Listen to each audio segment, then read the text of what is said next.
వివేక హత్య కేసులో సుప్రీంకోర్టులో కీలక పరిణామం చోటు చేసుకుంది. శివశంకర్ రెడ్డి బెయిల్ రద్దుపై నోటీసులు జారీ చేసింది అత్యున్నత న్యాయస్థానం. తదుపరి విచారణ జూలై 22వ తేదీకి వాయిదా వేసింది.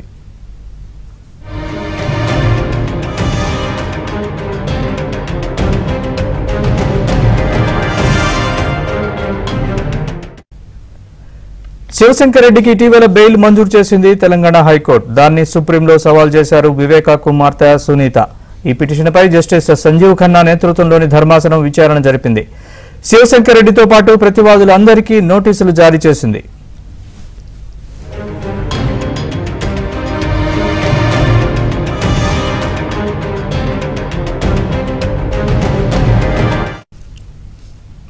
వివేక హత్య కేసులో కీలక పరిణామం చోటు చేసుకుంది. శివశంకర్ రెడ్డి బెయిల్ రద్దు చేయాలంటూ పిటిషన్ దాఖలు చేశారు వివేక కుమార్తె సునీత. ఈ అంశానికి సంబంధించి మరింత సమాచారాన్ని మా ప్రతినిధి ఢిల్లీ బ్యూరో చీఫ్ కృష్ణ అందిస్తారు. కృష్ణ, చెప్పండి పూర్తి అప్డేట్స్.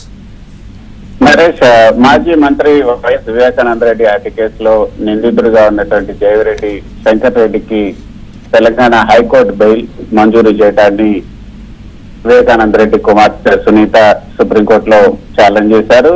ఈ పిటిషన్ పై ఈ రోజు జస్టిస్ సంజీవ్ ఖన్నా నేతృత్వంలోని ధర్మాసనం విచారించింది.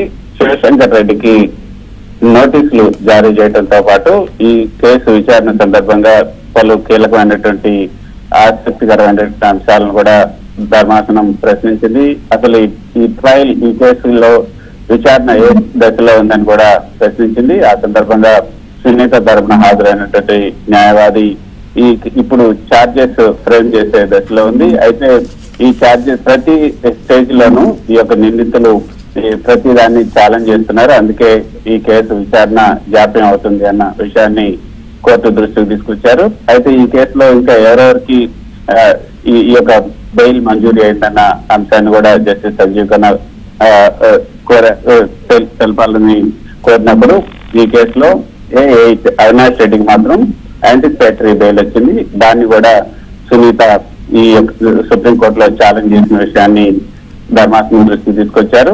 A5కి మాత్రమే ఇప్పుడు హైకోర్టులో బెయిల్ మంజూరైంది. మిగతా ఇంకెవరికి కూడా బెయిల్ మంజూరు కాలేదన్న విషయాన్ని కూడా కోర్టు దృష్టికి తీసుకొచ్చారు. దీంతో ఈ నిందితులకు ఈ కేసులో ఎవరైతే ప్రతివాదులు ఉన్నారో శివశంకర్ రెడ్డితో పాటు వాళ్ళందరికీ కూడా నోటీసులు జారీ చేస్తూ తదుపరి విచారణను జూలై 22కి వాయిదా వేశారు. సో ఈలోగా రిప్లై ఇవ్వాల్సిందిగా ఈ కోర్టులో ఈ కేసులో ప్రతివాదులైన అందరికీ కూడా ధర్మాసనం ఆదేశాలను జారీ చేసింది. ఈ యొక్క దేవిరెడ్డి శంకర్ రెడ్డిని హైదరాబాద్ నిందితుడిగా చేశారు. 2021 సెప్టెంబర్ 17వ తేదీన శివశంకర్ రెడ్డిని సిబిఐ అరెస్ట్ చేసింది.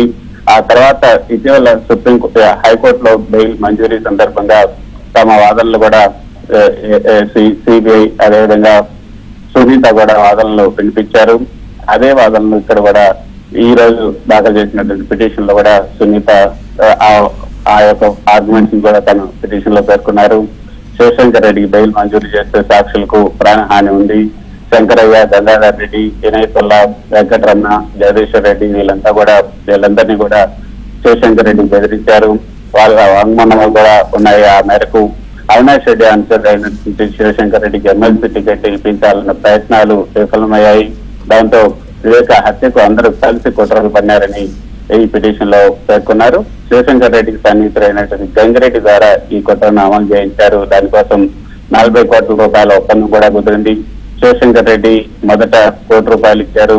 ఇందులో సునీల్ యాదవ్ ద్వారా దత్తగిరికి 75 లక్షలు అందజేశారు అంటూ ఈ పిటిషన్ లో పేర్కొన్నారు. సో వీటన్నిటిని కూడా పరిగణలోకి తీసుకున్నటువంటి జస్టిస్ సంజీవ్ ఖన్నా నేతృత్వంలో ధర్మాసనం శివశంకర్ రెడ్డికి నోటీసులు జారీ చేసింది. శివశంకర్ రెడ్డితో పాటు ప్రతివాదులైన అందరికీ కూడా నోటీసులు ఇచ్చింది. తదుపరి విచారణ జూలై 22కి